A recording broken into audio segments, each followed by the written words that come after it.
afternoon, everyone. I'd like to call this meeting of the Board Accountability Subcommittee on Equity to order. I'd first like to thank all of our staff for taking the time to come out.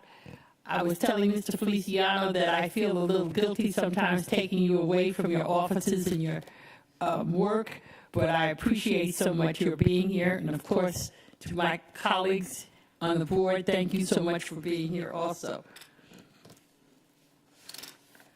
Before we get started, my opening comment mainly is that as chair of the Equity Committee, I contend that classroom instruction is the critical factor in preventing reading problems and must be the primary focus for change. Although the day-to-day work is the teacher's responsibility, students' reading success is our shared responsibility. And while we have no power over college teacher preparation programs, we can affect professional development here in our district. The fact that reading teachers need better preparation, professional development, and resources to carry out deliberate instruction in reading, spelling, and writing should prompt action from us rather than criticism. It should highlight the chronic gap between what they need and what they are given. Just about all of our children can be taught to read and deserve no less from their teachers. Teachers, in turn, deserve no less than the knowledge, skills, and supported practice that will enable their teaching to succeed. So there is no more important challenge for this Equity Committee and our board to undertake.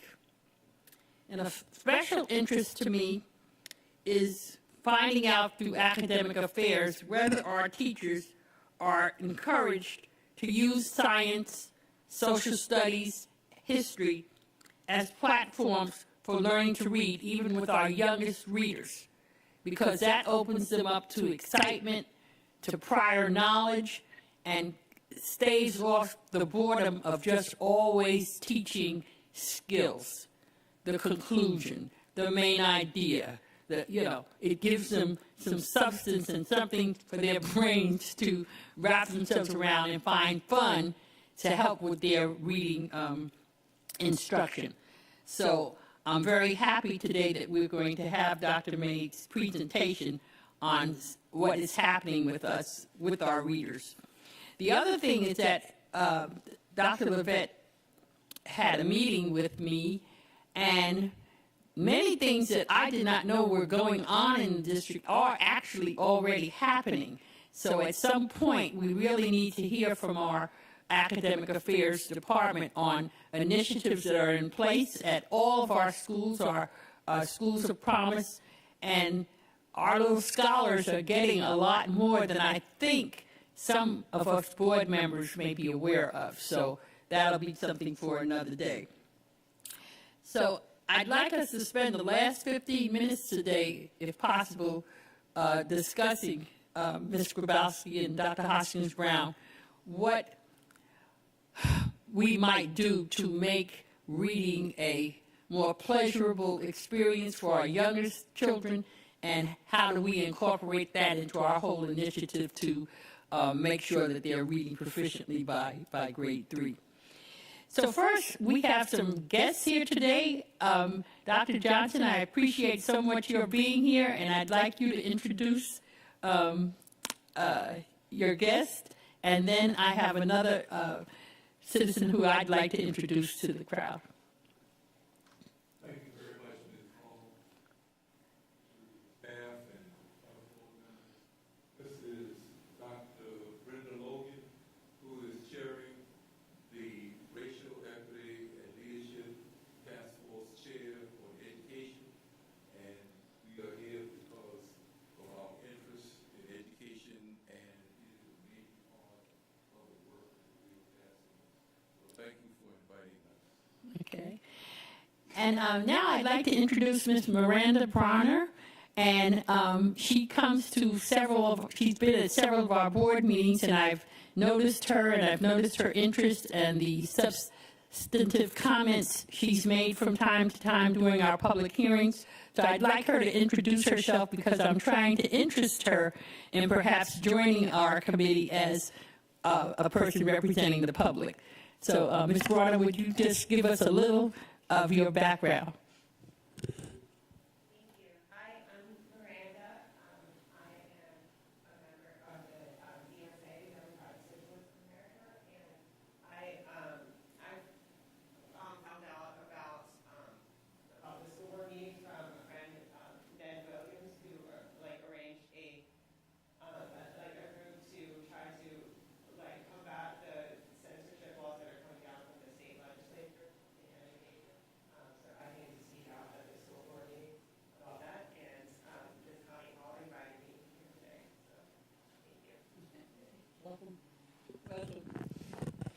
Okay, at this time, I need a motion, please, to approve the agenda. Madam Chair, Yes. I also want to recognize the teacher of the year.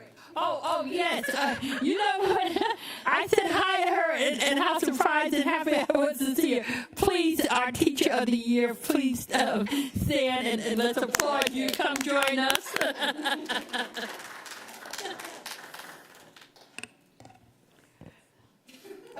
Uh-oh.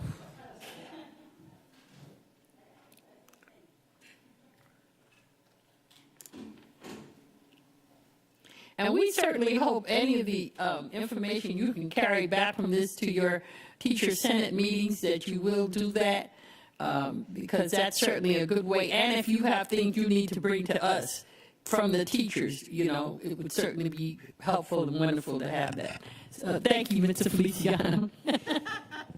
Okay, so now we're ready for a motion to approve the agenda.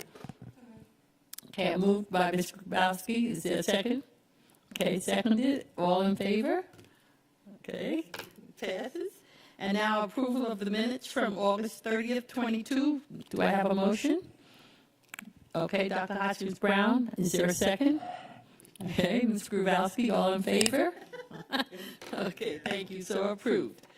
Okay, at this time, I'm going to turn the meeting over to Dr. Laura May. And Dr. May, thank you for all your work.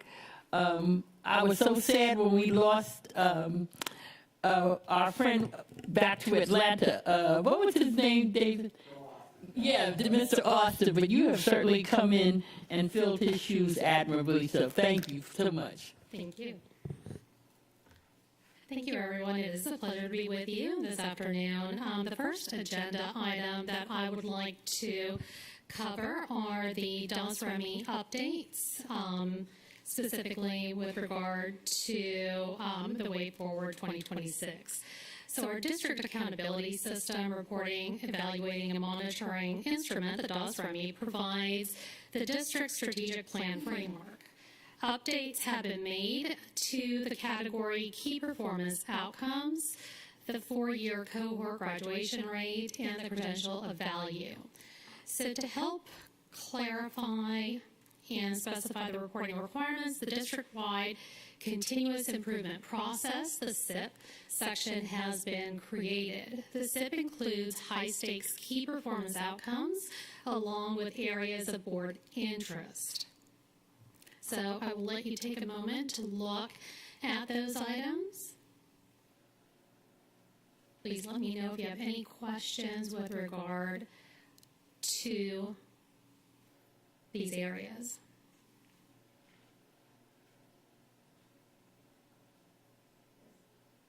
Yes. One question, I know that these are all based off of, kind of our standards, especially from the state, but we spent a lot of time talking about iReady and the value of iReady, particularly as compared to GMAS. So are we incorporating iReady into any of these metrics at this point? So keep in mind that iReady is the formative assessment. So when you look at goal 1 of the strategic plan, that is where iReady data is incorporated. These are the standard reports that you would see annually that correspond to Godot standards and the Godot reporting requirements, along with any additional items that are typically required by the board annually. I didn't know if there was a way to, because it seems to be a better indicator of growth versus just pure measurement. If there was a way to be able, because I think that's an important distinction that we're placing a lot of emphasis on, but being able to communicate that to the public, I think, is a real challenge. So whenever we have the opportunity to be able to do that, I think it's we can hopefully start to get people to understand that growth is the value of that as an indicator. Absolutely. And we definitely stress growth and are very proud of the growth strides that we have made. Yes.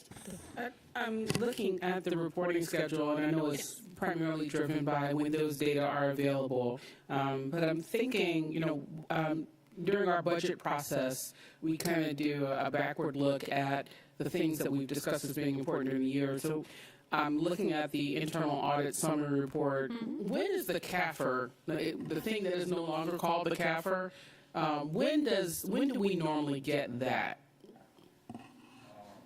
They are finalizing the printed document now, so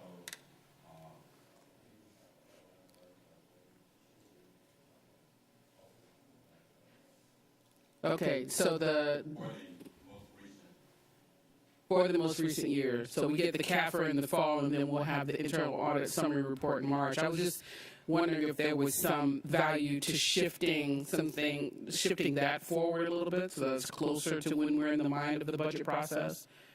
I don't feel strongly about it. I'm just wondering about kind of spacing the information such that it's at top of mind when we're going into our budget hearing process.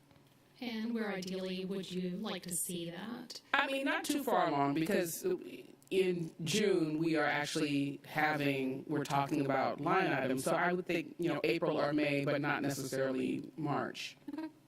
Let me understand, we're talking about the CAFR, right? I was asking when the CAFR was so that I could shape my suggestion based on when the CAFR was available.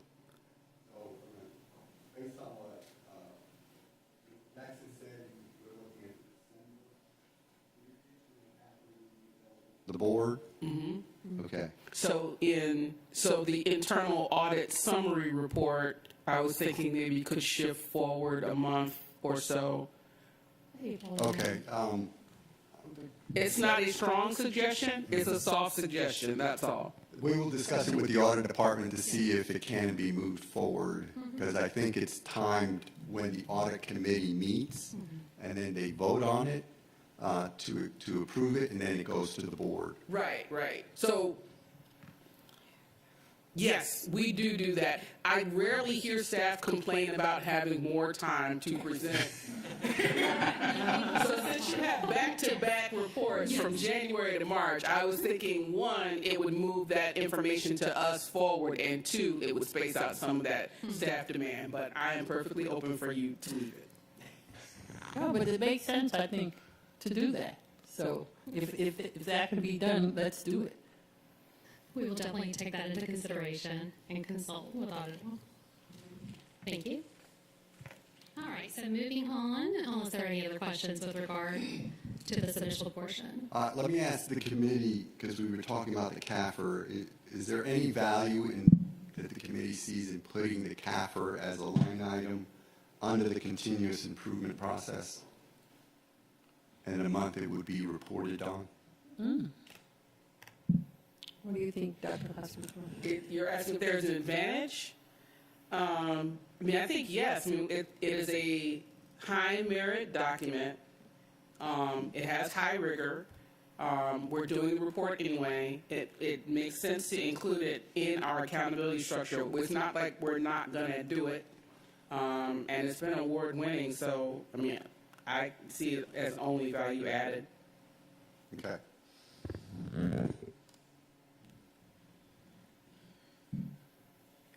That's no additional work hours and hours to get that done, is it? Okay. They're already doing the work. It's That's more what I'm of thinking. publicizing to the community when the CAFR will be available for everyone to see. All right. So moving on, with regard to specific adjustments that were made, the administration is resetting the accountability baseline measures to school year 2022. These changes align with Georgia Department of Education's new baselines, which were established as part of their efforts to create new performance requirements for Georgia districts. The first adjustment that we made was to the graduation rate update for school year 2022. Baseline grad rate was 87.6%, so that establishes our new baseline. The growth rate is set at 3% of the gap, so that is your baseline minus 100 per year. So you will see those incremental increases applied to school years 2023 through 2027. Similarly, we replaced credential value with post-secondary accelerated options, PAO. Baseline and targeted values were reset based on school year 2022 data, reflecting 3% of gap target calculations for the performance measures. The credential value will be incorporated into the PAO measure and report. So what you see is baseline year 2022, we had an 18% base. The incremental increase is reported for years 2023 through 2027. Yes. All right, I'm going to show my ignorance. I'm assuming post-secondary accelerated options are joint enrollment, AP, things like that. Yes, dual enrollment, IB and AP. Yeah. Credential of value, can you clarify what that means? I don't know that term. Those are the workforce development opportunities. Industry certification that students can take those exams, and then by passing the exams, they prove that they have the knowledge and the skill set to perform in those industries. So does this? So because it sounds like that would be more for those that are going straight into a career versus to college. So does the replacement of that minimize the value of that pathway? No, what we have. Our intent is to still do both. We got post-secondary accelerated option and then workforce development. So there are two distinct paths that our students can take. One is to get industry certified, the other one is for higher education. So we do want to report on both, we don't want to report on just one. And that was the issue. One was presented as a standalone, and the intent is to report on both. So you'll see the PAOs, and then you'll see the credential value information. Okay, because at the first sentence it says replace, but at the end it says incorporated. So I think that language is a little, Yes. or is it okay. Maybe. It was a replacement in the wording, in the statement of the measure, so that's why we had used that, but the intent is not to undo or not include. We're incorporating it into one report. Yes, Dr. Brown. So in the base is 18%, which is a little less than a fifth. And in 5 years, we're going to go to almost a third. Are we making some investments that's going to make that happen? Like that's a pretty aggressive jump, which I'm all for. But how did we come upon that? All right, so let me back up. The base is based on the combined number of the two, or is the base? Okay, so the 18% is based on the current post-secondary accelerated options? Yes, Yes, the and credential. Christy couldn't define the formula that was used. So then when you add the credentials, is it already amplifying it because now you're combining those numbers, so it's not a real growth? In all honesty, if we're going to incorporate credential value into this, then these numbers will need to be recalculated. Because this does reflect the baseline PAO data that was presented in the most recent PAO report. And we applied the standard formula, and we did actually look at the prior to the pandemic years. I mean, that base of 18% is substantially lower than we were pre-pandemic. And so we applied the standard formula, and we did check it against those prior years to see if we were somewhere in the neighborhood of the way that we were tracking in those prior years, and we were. So. Okay, so, thank you. So that means in 2027, the combined metrics could actually be higher than 30%. Yes, if they're combined, they almost certainly would be. Okay, how safe is that for us to adjust to that projected value? Or is there too much, is there too much variability at play to even know if we're gonna like, if we set it at 50%, is there a chance that we're not gonna make that? Well, I guess there's always a chance. There's always a chance. If there's a chance, okay. So again, what I would want to do is to look at what that combined base would look like, apply the formula, and do what we always do, which is kind of look at the formula and say, is it realistic? Does it make sense? Or do we need to make some adjustment? We like to use the standard formula, but we don't always when it doesn't make good sense, given what we know. Okay, thank you. I'd just like to add, I know at least 3 juniors who took the culinary arts pathway in addition to their academic and got their certifications. So, and I don't know about you, but in high school, taking typing, that saved me in college that I knew how to type. So I think not only should we be encouraging this cross-pollination of our kids going to college and those going straight to work, but we need to make sure that the kids going straight to work get this certification. It's not a, oh, maybe I will, maybe I won't, but it's the outcome that we really need for them, as opposed to just spending those hours in something that they don't have to put in their hands to go out and get employment. So, okay, thank you. Any more on that? Okay. Sorry, you can't get through, but. This is a great conversation. Okay. Any other questions before we move forward to the presentation? All right.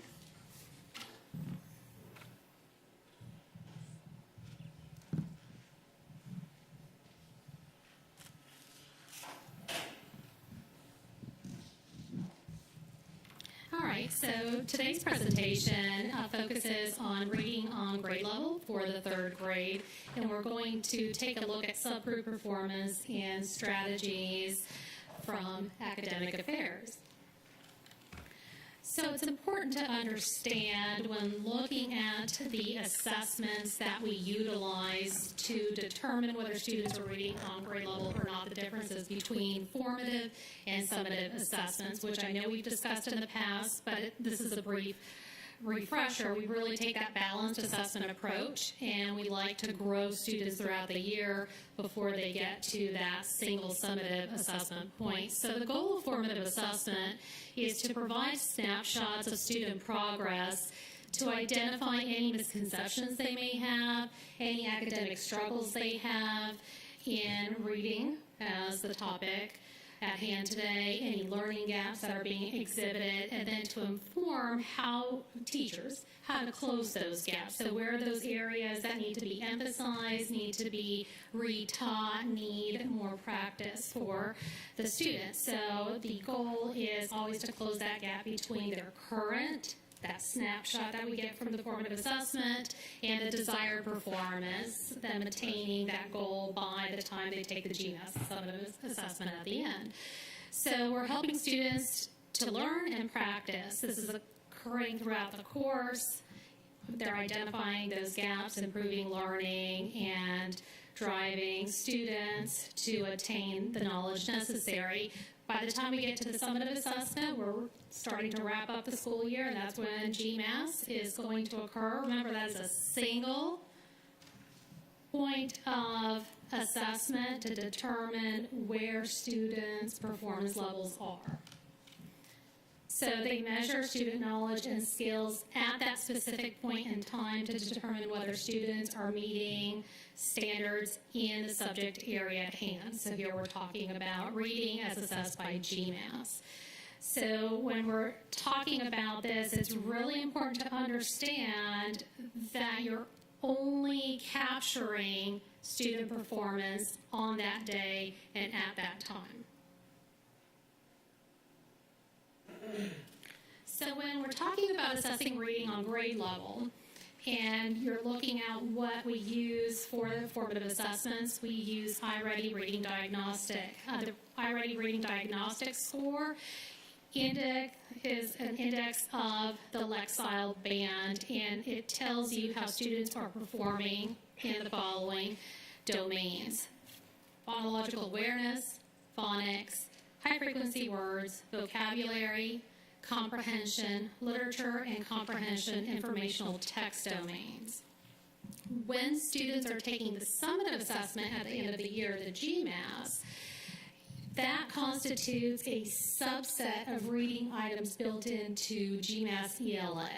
So that subset of reading items, in fact, provides that Lexile-related score that we utilize to determine whether students are reading on grade level or not. So the reading level reported on GMAS is that they're at grade level or above, or they're performing below grade level. The Lexile stretch bands, just to keep in mind, provide the full range of grade level text complexity or reading level that students need to achieve by the end of the grade to be college and career ready upon high school graduation. So I really want to emphasize and stress the fact that when we're talking about third grade level reading, third grade Lexile, what we're talking about is students attaining that by the end of third grade. So they should be, in terms of reading on or above grade level, somewhere between that 520 and 820 band. Does that make sense to everyone? But it's important to clarify that it's at the end of third grade. So thus, when we look at student performance, what we wanted to do is, first of all, show you what the data looks like for subgroups, but then also show you the progression from second to third grade. So when we're talking about third grade Lexile stretch band, we're saying that by the end of the third grade year, students should be somewhere between that 520 to 820. And what you see is the progression. So we took the entire school year 21-22 and we mapped it out for you. So you could see the subgroup performance by race ethnicity for our students in the third grade throughout that year. So we have our initial data point is our beginning of year, where we're students at the beginning of year. Then you have your middle year diagnostic window that occurred, and then your end of the year diagnostic, which occurred right before, a few weeks before GMAS testing. So what you can see is the progression of learning. You can see the growth and the development in reading capacity, and reading on grade level, such that when you look at where students ended up at the end of the third grade year, you'll see we're right within that window of where we need to be with students by the end of third grade. And of course, these data points reflect the median, the average 50th percentile student score. Any comments before I say? Well, maybe I should wait till she finish. Okay, yeah, we'll let you finish. This is very good. Okay. So taking this into account, let's take a look at the same data, but looking at this not from the race ethnicity perspective, but from the other option that we had discussed way back in March, which was looking at those who are economically disadvantaged versus those who are not economically disadvantaged. So we mapped out the beginning of year, middle of year, and end of year performance for both of those subgroups for you so that you could see the growth over the course of the last school year.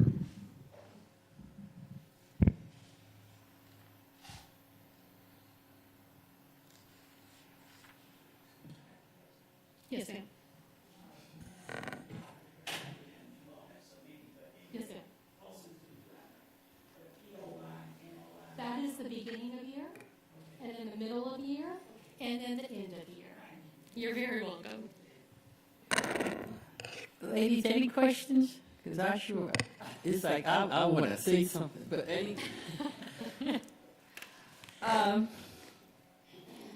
Just looking at this, Dr. May, Yes, ma'am. it makes, again, going back to my comments about what's going on in the classroom, and that instruction, that teacher instruction is key. Yes, ma'am. I'm trying to figure out how is it that, okay, because I might be economically disadvantaged,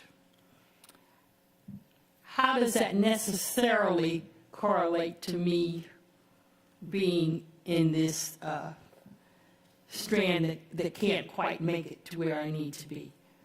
I'm trying to, because I guess if we take the totality of a child's life and all the ramifications of what's going on in a 24-hour span versus that 7 hours that we have with them, I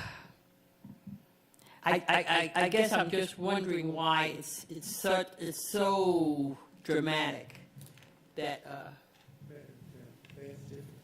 there's such a difference. I think that goes back to what we've been talking about since this committee was established, that the challenges that children face from an economically disadvantaged household where they don't have the support, the exposure, the situations of their life. They don't have the exposure to reading before they even enter the class. And I guess I'm a little bit, I'm curious, maybe we do this at the end, but you know, your opening comments, you made the comments about our teachers being prepared, which absolutely 100%. But what this data shows me is, I guess I'm curious where your, that articulation of teacher preparedness as the most important criteria, your perspective as to why you single that out as opposed to, and not opposed to, but when we're seeing that this data shows us that it is external factors that are a huge component of the performance of the students as well. I guess maybe from not my personal experience, because I was fortunate, I grew up in a very small village north of New York City, and it was a pretty thriving, you know, I went to school from first grade to high school with a diversity of, you know, Jewish kids, white kids, Italian kids, black kids. So the economic part, it didn't seem to take hold that much, you know, in my experience. And I'm just thinking, if that teacher, if you walk into that classroom and you are economically thriving or you're economically deficient, isn't it that teacher who's going to make the difference more so than the fact that the vocabulary of your parents at home or the vocabulary of the people in your community is not that of others? I just think and I guess that's, all of you know I was a principal for years and years, I think that teacher is the key. And that's something to me that we could do. All those other things, Denise, we can't necessarily impact on the way we want to. We did a little bit raising the minimum wage to $15. That did a little, but we can't impact on that, but we can impact the instruction that goes on. Yes? I'm to the teacher and Yes, okay, all right. First, I would be curious to see beginning of the year kindergarten data and how do the economically disadvantaged, how does that compare to the data? Because are they already coming into kindergarten, you know, scoring much higher than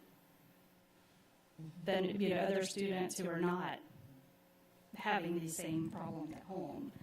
And I agree. I mean, teachers are definitely a a piece of the puzzle, but it's definitely like a bigger social Yeah. issue. And that was part of my comment, that it's not just the teachers, it's the community. We as a community need to take shared responsibility in this. But I do feel the dynamics in that classroom, there's some reason that this particular classroom, these children are coming out, and we do have some, gifted programs and stuff where you have a very homogeneous group, but most of our classes tend to be a bit heterogeneous, if not in race, at least in capacity. It just seems to me that if it can take place in this classroom, then it should be able to take place in this. I think they're covariates. So if the way you're describing the effect of being economically disadvantaged, it makes it sound like it's a standalone thing, that you have a young person that everything else is equal with the exception of the household income. So I think there's a couple of things happening. One of the reasons that we pull out these subgroups is because we have low performance in subgroups. This just happens to be one of them. I used to complain when we were looking at other data and ethnic subgroups, why are we looking at these groups in the way that we do? Well, we're looking at them because there are performance challenges in those groups, not because we think that economic disadvantage is the singular cause of performance, but because young people that have in common economic disadvantage exhibit the trend in the data that we're looking at, and we're trying to see how to address it. I think that the covariates that I think of when we're looking at a young person in the classroom starts as early as prenatal care. What is the level of development? What's the cognitive development of that young person straight out the gate because they did or did not have prenatal care? What is the health care of the individual at the time, in the classroom at that time, whether you're, one of my son's classmates or, whatever, just, right now, what is your state of care that allows you to be focused?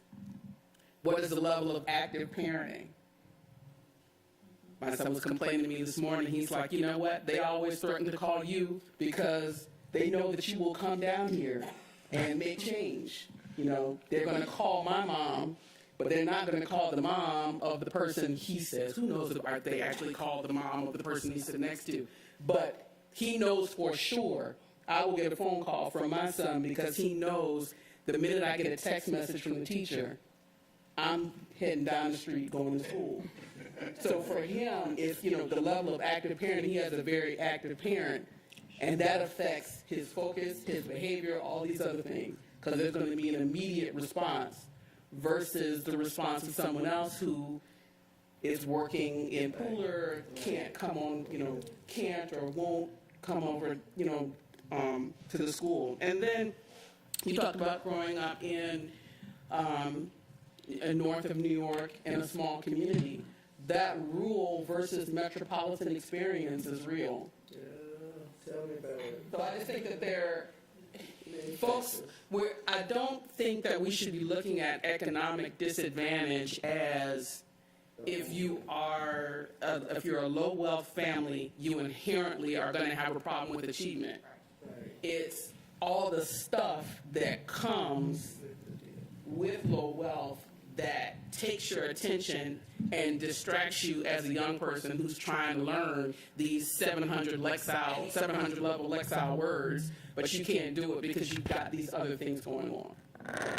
And lest anybody in here thinks I'm crazy, that, I'm really, I like to play devil's advocate, though, because certainly everything that she said, I would hope anyone in education would know it is so. But this is the quirk I have. If you went into that classroom and that reading teacher said, today we're going to read and talk about worms, squiggly worms, and you're a 4-year-old, I don't care what your economic situation is you're probably going to get excited, as opposed to, let's read this paragraph and look for the main idea. Or, And they make it Beowulf. yeah. So that's, I guess I feel our best last hope is that teacher who's going to, despite all the baggage I bring, she's going to make me want to come to school, and just talking about those worms is going to increase my vocabulary because I know something about worms. And, you know, I have some prior knowledge about worms, so there's something there for the teacher to build on. So that's my devil advocacy. Did you have something you wanted to say? I'm sorry. Thank you very much. Well, most of you know I've been on the school board a very long time, and before I got on the school board, I was in the classroom. And the problems that we are still seeing and reading all these years, we should have made improvements by now. Things should be much better now. And as I went through this material yesterday on the internet, my question is, what are we going to do to actually move these children that are not moving as fast to get them to where we want them to be? They cannot survive if they cannot, in this world today, if they cannot read and understand. So I want to know what, and I did see some suggestions you have here, but what are we going to do to make changes to make reading exciting to those kids? Yes, ma'am, I can tell you about the kids in the worms in the classroom. Anything, you know, anything that get exciting to them, they'll go out, they'll look up other materials, and all this increase their interest. So how are we going to get this over to all of our children? Like sounds so beautiful here, especially for some of the children, but I want to see all the children doing extremely well. And Dr. May, I know we're kind of veering from your department over into academics, so I'm going to try and veer back. You know, I'm usually the culprit. But please, and Dr. Johnson, I want you to be prepared to say something when we get through this. I'd like to hear what you have to lend to the discussion. Okay, Dr. May, we're not going to interrupt you until you finish now. No, that's perfectly fine. And one thing that I did want, if I may sort of interject into this conversation, and that is that you do see the growth. You do see the excitement. You do see the impact of teachers. You see that in these patterns. But when you look at those differences, what's happening is that economically disadvantaged students, that variable, that economic disadvantage is moderating the relationship. When a variable moderates the relationship, it can either increase or decrease the magnitude of impact. So what you see here is that decreased effect. They're starting at a lower point. They're still making gains, but they're not making gains that are at the level where they would approximate the group who is not economically disadvantaged, which brings us back to those environmental, societal, community factors where we do need the help, the assistance of the community to overcome some of these challenges. They're beyond what can be done in the classroom, what can be addressed in the classroom. Does that make sense? Mm-hmm. All right, then let's look at, and this was data that I really wanted to hone in on and have all of you take a look at, and that is where are students as they wrap up their second grade year, and where do they come in at the beginning of third grade? So what we did is we matched the sample. So these are the same students who are completing second grade and then entering the third grade. So it is a matched sample, and what we're looking at for race and ethnicity in the first subgroup presentation are the average, the median scores for Lexile for these students on iReady. So we're looking at that iReady diagnostic reading, end of the year score, second grade, denoted by the blue, and then beginning of year, orange, third grade, as they're coming in.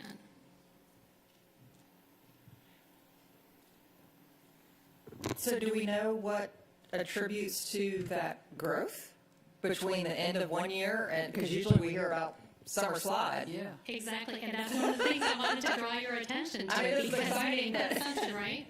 Yes. I think there's a lot of assumption made in the popular literature and the articles out there, Summer embrace. Yeah. but the data shows us a very different picture. So what is happening over the summer? I'll be the Grinch. Is there a software bias? We don't know. Or we don't think. I you're don't professional. You believe think so. There's no indication, Okay. there's nothing that would really suggest that. Okay. Just, I mean, I feel obligated to ask, is this too good to be true? Because, I mean, wow, you mean to tell me that we could have written a check for iReady 10 years ago, and, you know, these little people would have, you know, it's... Well, I like to present balanced data, right? So we still have that dashed line to show you where we ideally would like students to be. But remember, that's by the end of third grade. And this is the beginning of third grade. So where are they? And what you can see is, yes, some have a ways to go, but you can see others are coming in, not only where they should be, but a little bit above. So they're at grade level coming in, which is a different conversation's a different look. Dr. May, can I also speak to, I think iReady is designed to engage them. And so it's some of that is due to the design of the program. It goes back to what Ms. Hall said about capturing their attention and engaging them, also meeting them at the level and working with them so that they can demonstrate some success. So some of that is attributed to exactly what you talked about, designing a program that they know will capture their attention and engage them and actually encourage them to want to move forward and to work. And let's give a shout out to our Embrace program, our summer readings program. You know, Yes. there used to be a time you would go home with a, you know, your book reading list for the summer, and if you made any improvements, it was, you know, because you read those 5 novels you had to read over the summer. But in terms of equity, see, this makes me think, well, if we had year-round school at some of our schools for kids who and parents who want that might be something we could do to help push this over the summer situation. You know, you had your 3 weeks off and then you were back in school for your 9 weeks. So, okay, I forgot we weren't going to do this. You are perfectly fine. Any other comments or questions on this one? So are we ready to look at the differences in economically disadvantaged versus not? Same data. Okay. So now we're going to look at differences based on economically disadvantaged status. So what we see here is the blue bars.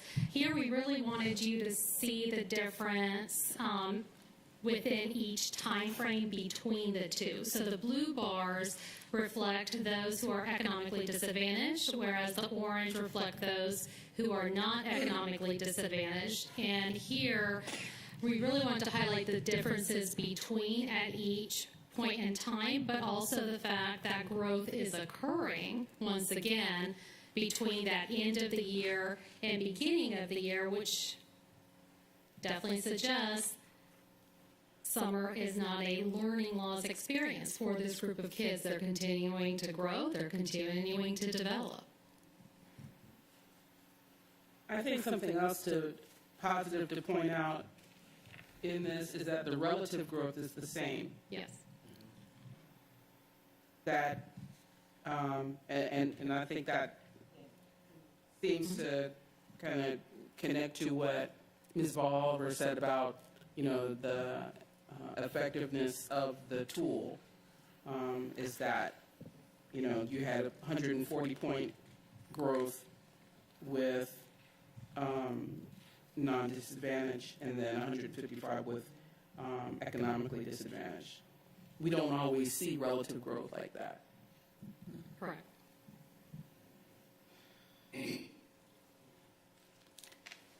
And that is a perfect segue.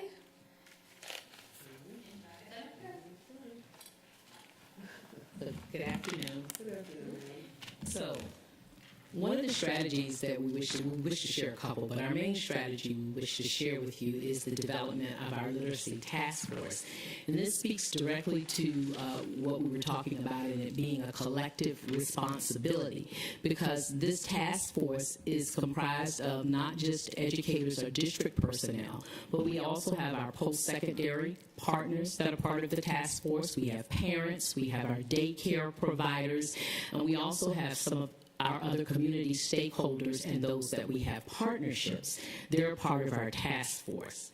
And so the task force has met twice already, and they've been charged with examining our current student outcomes, our strategies, our curriculum, materials, and programs, so that they can determine what is working effectively, and then where are those gaps, and what can we do and recommend as a task force to reduce or eliminate those gaps to ensure that all of our students are making progress so that they are reading at or above grade level.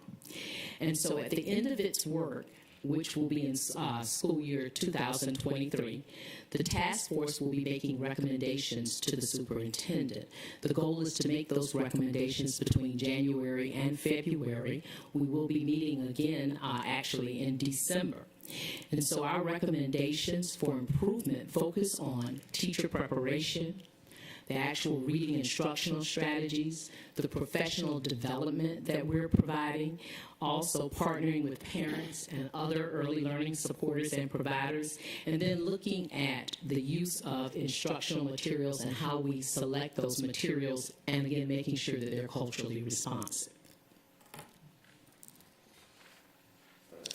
Additional strategies that have come out of that work, some that we are already actually implementing. We are planning for our first literacy workshop or mini conference for early learning and child-centered educators. And what we heard from them in that room is that they would like us to provide a workshop to share with them some of the strategies and the expectations that we have in the classroom. So some of our rock star teachers that you talked about will actually be conducting these workshops, as well as some of our post-secondary providers. Also, Reading to Succeed student-parent school contract, that's under development, and we are exploring that. Those of you that go back to the beginning of time like me will remember it somewhat as the third grade reading warranty, but it's that agreement between the school, the parent, and the student, as well as the community, that we're all committed to seeing the success of our students and what will each of our responsibilities look like in being able to help them attain that success. We are looking to kick off a community reading initiative. We are asking to partner with the city and the county as it relates to that initiative, and so that's under development by the task force as well. And then we are actually entering an ELA and reading textbook adoption, something that we have not done district-wide K-12 for quite some time. And the literacy task force, which also has parents on it, will be the advisory council for the textbook adoption process. And the way that we're structuring that process is that the entire community will have an opportunity to review the materials and provide us with feedback. That's parents, that's students, that's instructional support personnel, as well as our community partners. Additionally, we have a use of a combination of data to provide measures that reveal additional information. So not just looking at simply the test scores, but we're looking at teacher preparation, we're looking at teacher attendance, we're looking at student attendance, we're looking at a number of factors. We're looking at walk-through data. What are we observing when we walk through classrooms, and utilizing all of that. And when we do, we use it to take a tiered approach for support. So we are exploring the use of a tiered support structure that's based on all of that data that we have discussed, not just what you see from iReady, which is great for growth, not just what you see from GMAS, but all of those other data points as well. And then a use of a continuous improvement, our use of continuous improvement teams. based on that tiered support structure, so that schools fall into different tiers based on their needs as we've analyzed the data, and then we build that support structure to actually meet those needs. And that could be varying across schools, of course. And then coaching support for our instructional school-based staff, not just for our principals, assistant principals, but also for our teachers as well as our instructional support staff, and being able to increase what we do in terms of supporting parents and how they support their students at home. And so that's the focus of our main strategy now that we are working on. And so questions? Yeah. I don't so much have a question as I have a comment in thinking about the strategies that you're presenting. We started our meeting with a schedule of what our key performance indicators are going to be, and we have our GMAS end of grade, end of course presentation summary at our September board meeting, and then we have CC RPI in January. And it seems to me that we could benefit from academic affairs giving a best bang for our buck presentation to the budget committee in like April. Like all these different initiatives that have been really successful, like you'll be a year out, you'll have that information, and you'll be able to say, like iReady, you guys did that this year. It's like, you guys approved iReady, let us show you how awesome it is. And align that again, you know, with our budget process. So if we heard what some of the best investments were in like April or so, or maybe earlier, because I know that staff starts working on recommendations way before that. But if we could get Mr. Johnson to convene budget, to receive that kind of, you know, highlights presentation, I think that would really be informative and help us build consensus better in the budget process, because we will have gotten, it'll be data driven and not, you know, sometimes we get pet project driven. We just discussed, we actually have a written process that lays all of this out to show the evidence that we're collecting and all of those multiple data points. And then we, along with what we've received from the Literacy Task Force, make a recommendation. So that could be an opportunity for us to share that, but we're basing that recommendation, as we said, on a combination of data points, not just that single assessment factor. Okay, that would be helpful. And if you would, you know, consider sharing that with the superintendent when she's available. Because, you know, we have those budget hearings. We have 3 budget hearings where we read the same document and we're not really getting any, you know, much out of it. It would be great if budget committee can convene. That would be one thing. But to also have an excerpted, you know, top 10 or top whatever initiatives that have really generated positive outcomes for student achievement for the district. The community is looking at those hearings because they want to know whether their millage rate is going to go up and what we're spending our money on. It's a really good time to spotlight some of the successful things that we're doing. And I certainly would like, by our meeting in March, to have our list of priorities ready. The whole reason for this committee is to effect change. It's not just to sit and philosophize. So that would be a great idea in terms of having that list ready just at the time when we're making decisions about the budget. So I think that's great. Before I call on Dr. Johnson, Ms. Whalen, I'd like to hear your comments in general about what, especially, I'm concerned about, like I said, the lessening of science and social studies and history in our reading classes.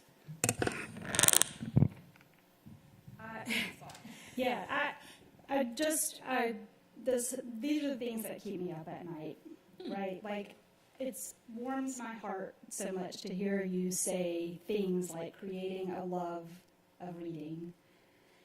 And as we're going into the budget process and looking at initiatives that the district would like to participate in.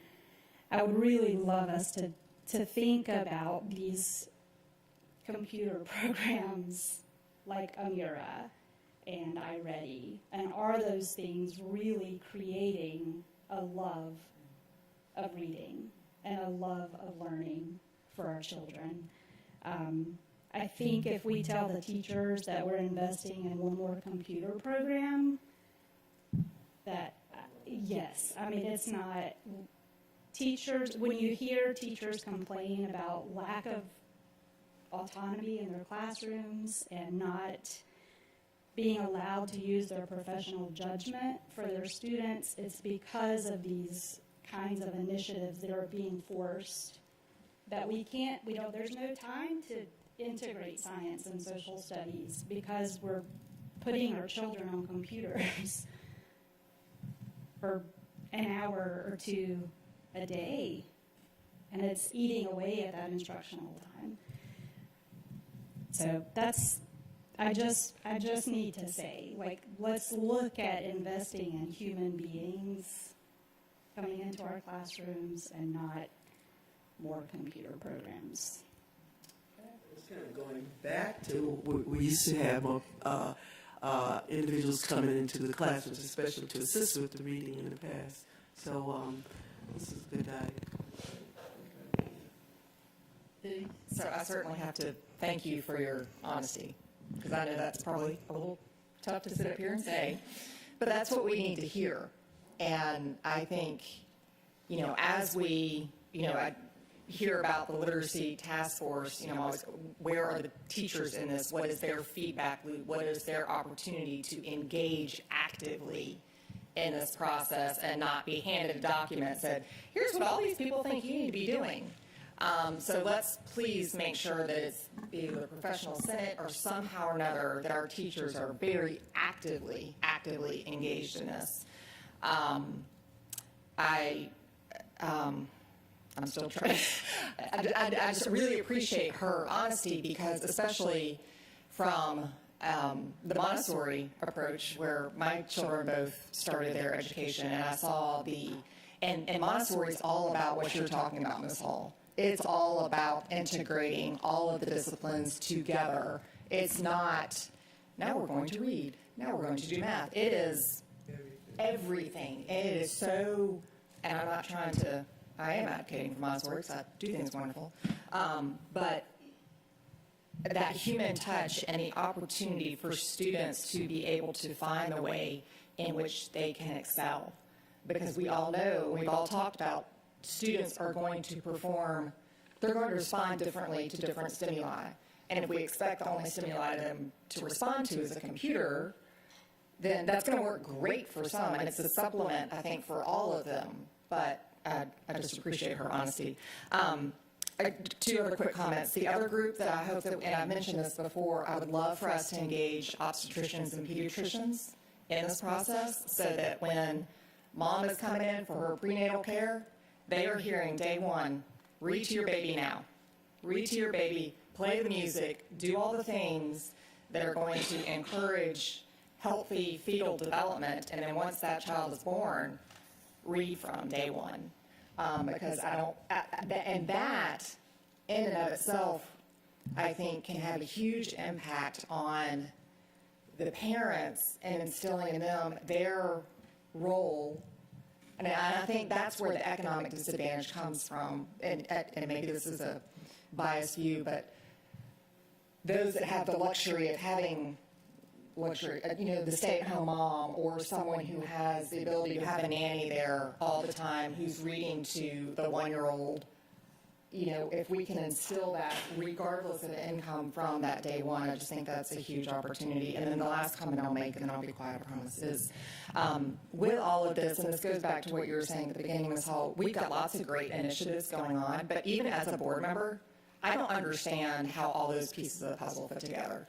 And there's no way that I can effectively communicate to my constituents how all of these initiatives are working together. So I would really love for us to have, and I know we have our strategic plan, but it is so high level that it doesn't really get to the meat of what we're doing. And I think that we need a really good, clear, hopefully concise summary of everything we're doing, how it fits together, and how they are all working comprehensively, because I think it's really hard to be able to effectively communicate that. And I know that's a lot of work, and I know that might be a big ask, but if we can't communicate it as a board, then how can we expect our parents and our community to be able to understand it as well?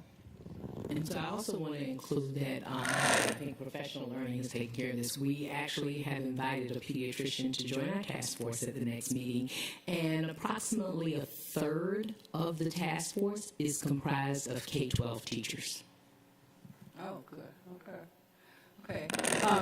Dr. Johnson, I'm going to ask you to give us some closing remarks. I do want everyone to remember that despite anything else we might do, the public expects us to teach our children how to read. If we do nothing else in school, we're supposed to come out with a finished product of a human being who's able to read. So I'm thrilled that we're having this discussion, and I'm just hoping it's going to catapult us into some real action. Ms. Bronner, did you want to say anything before I call on Dr. Johnson? Okay, well, again, thank you for being here. I hope this wasn't boring for you. I hope you learned something. Okay, Dr. Johnson. Will we also hear from Dr. Logan? Oh, yes, and Dr. Logan also, please. We have about 9 minutes. I'll be very short and I'll try to be concise. Dr. Johnson, come up to the mic, please.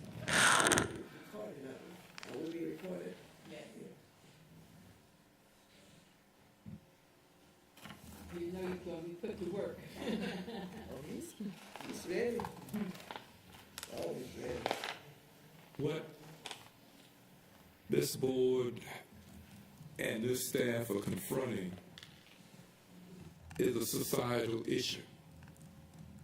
The issue is, why do some of our children learn at high levels, and why do other children have difficulty learning at high levels? A part of the answer to that is that we have different expectations for different segments of our community. And we find ways to rationalize and justify the differences, and one of the main ones is to bring up the issue of socioeconomic status. If the goal of this community is to have all children learn at high levels, then it has to do the analysis of looking at why do children learn and perform at various levels, with race and ethnicity being a part of the identifying factor like we saw in the data. So what we have tried to do with the Real Task Force is to move beyond the debate about economic status and other things being a factor in learning, and to try to say that we need to start preparing our children for learning, as someone just said, while they're still in the womb. And we need to have a systematic way in the community to make that happen. And that's what we are trying to work with in terms of discussing preschool education. Preschool education starts with pregnancy. There are examples across the country where people from low-income neighborhoods are exceeding the expectations of the grade levels and other things, and there are examples that this board can find out where they are, what they're doing. Some of them are within public school systems, some of them within charter schools, some of them within mixed schools, but those communities have decided that all children will learn at high levels, and they're not going to find reasons why some do and some don't. So I guess our challenge to you from the real task force is to find those examples. And I'm not saying that you haven't found them. And I'm not saying you're not doing what will eventually change this data, but we can only respond as a community to the data. The data is what we see, and we come to ask the question, why does this data look the way it does? And what, as someone said, are we going to do to flatten out the differences between these different groups? So that's our challenge from the outside.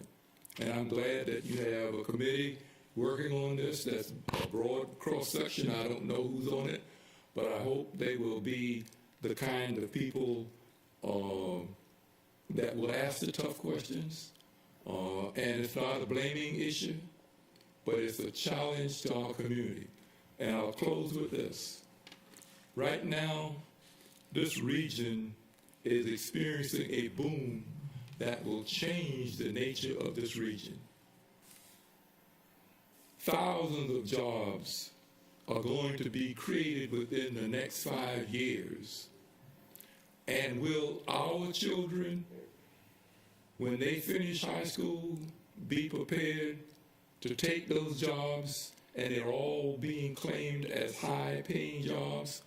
Or will we have a strata of some students prepared for those jobs who look like me, and other students who are prepared for those jobs who look like somebody else, and we're going to say their social economic status made the difference between whether or not they were prepared for those jobs as to why somebody else is? I don't know if we're going to have an answer to that question. I don't want the answer to be some people are prepared and others aren't. There's always going to be a differential in performance, but does the performance have to be what we saw in the gaps between certain groups and other groups who will be eligible to get those jobs as opposed to the people who are going to be left out? That's our concern, and that's what equity means, and that is closing the gap. And that's what we're asking you to do. We're not going to be presumptuous enough to say we know how it should be done, but we're going to be presumptuous enough to say it can be done, it should be done, and we're going to ask, when will it be done? Thank you. Dr. Logan? Well, first of all, Come to the mic so that you can be recorded.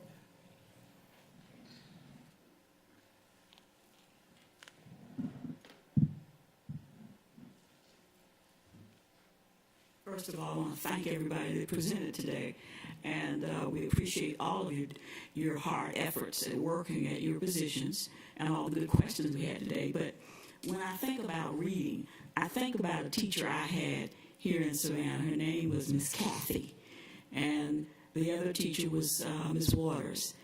And they were instrumental in teaching me somewhere first, second, third, along there. I was invested in reading not just because I was encouraged at home, but I was encouraged by those teachers. And I like what the Teacher of the Year had to say. Computers will not replace people. And so we have to, if anything, if I were to stress anything, we got to find strategies that teachers can use, and having teachers teach other students is phenomenal. That always seems to work. I used to lead workshops in language arts and natural tendency. But anyway, the bottom line is that as part of the REAL, the convener for the REAL, the education piece that is, we want to get involved. My committee wants to get involved, and part of what we're doing is we're talking to principals and third grade teachers, and we want to know about these kids. And at some point, I hope that we can go visit a third grade class. We want to see about the dynamics and how they get along and how they communicate with one another. It's about people investing in people. And we know that parents they've got to take a part in this. You know, I look back and I go, well, what was different about my household? I don't think my dad was wealthy as far as making money, but we knew education was important. And we knew when we came home, we were asked, what'd you learn in school today? Read something to me, or put your work on the refrigerator so we can look at it. And we're proud of you girls. You know, education is important. We heard that all the time. And we know that society has changed, you know. Nobody told me about being a rap singer or being an athlete, you star athlete. I heard those things, but I didn't hear it. But at the same time, those things have saved, we know, a lot of students when they get involved in music programs and acting and dancing, etc. But the bottom line is that people make a difference in our lives. Thank you so much for inviting us today. Thank you. Thank you so much. Yes.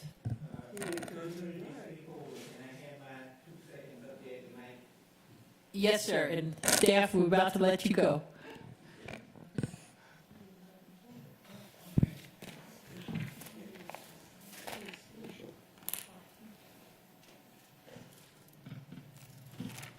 Let me just go on and say it for the record. My name's Ivan Cohen. I am a community stakeholder with a vested interest in all the schools, and this is my proof. The taxes that I pay, that I always carry in this notebook around with me to back me up. Now, I started here in the public school system in Florence Street Elementary. And I can still remember my two teachers, Miss Lorraine Presley and Miss Piola Scott. Then I segued over to St. Mary's on 36th Street. When we moved out West Savannah, I was at St. Anthony's. We moved back into town. I was at St. Pius, 9th grade, Richard Arnold, 10th grade. Then I segued back over to St. Pius. And as I say, I got a vested interest in all the schools, the ones that are being built, the ones that used to be around, and the ones that are going to come along. And I just want to say that all your students, be they seniors, whichever career field they go toward, they are the ambassadors of your school system. And I hope there'll be possibly a time when those who've gone through the system can come back and say, well, let's put it this way. The 2023 model graduate are going to have some things they were supposed to, that the 2020 model didn't have. But let there be a chance where they can both come and tell you, well, what worked for us and what didn't work. And in closing, I remember a few years ago when the school system had something called the Guaranteed Reading Program. And somewhere along the line, that ended up either in the parking lot or the junkyard. But I trust you as board members, y'all will figure it out. Thank you. All right. Thank you so much for everyone coming today. I appreciate it, staff, of course, and Dr. May, thank you so much for your presentation, and Ms. Ball Oliver, always thank you. Okay, and everyone have a good evening.